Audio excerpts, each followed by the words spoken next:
तपाईहरुलाई कस्तो लागिरहेछ एकचोटि हेर्नु होला। बब्बालै छ है ठाउँ चाहिँ।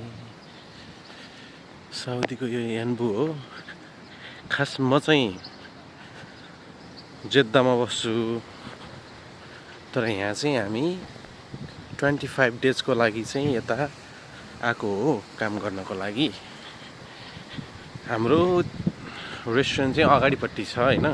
हाम्रो रेस्टुरेन्टको नाम चाहिँ ग्राभिटी बर्गर हो। अलि अगाडिपट्टि छ, अहिले म देखाउँछु तपाईहरुलाई हैन। यो चाहिँ ठ्याक्क हो।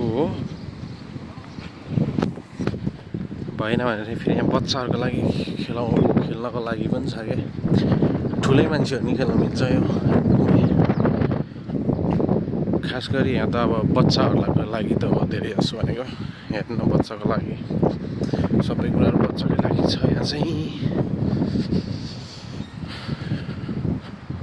त्यो चाहिँ स्टेज हो।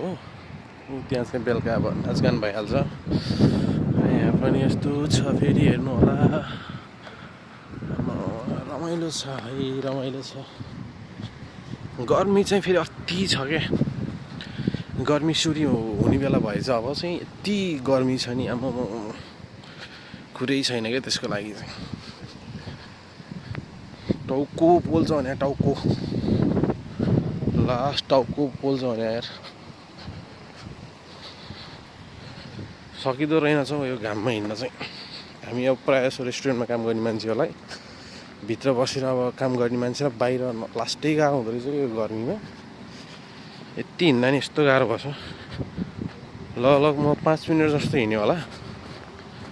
5 मिनटमा यति गाह्रो हुन्छ नि यो गर्मीमा।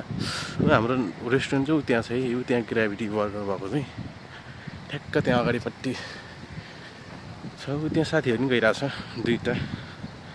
दुईजना साथीहरु पनि गएको छ। हामी 3 जना आएको हो यहाँ त काम गर्नको लागि। दामी छ एरिया चाहिँ कस्तो दामी छ।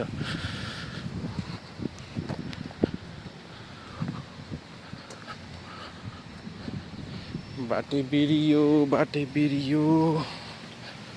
बाटो चाहिँ के भयो कता हो बाटो।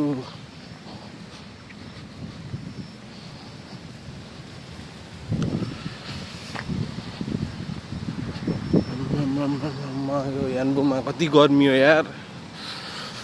हुन त अब गर्मी स्टार्ट हुने बेला भयो नि होला। यो चाहिँ ठ्याक्क ग्राभिटी बर्गर।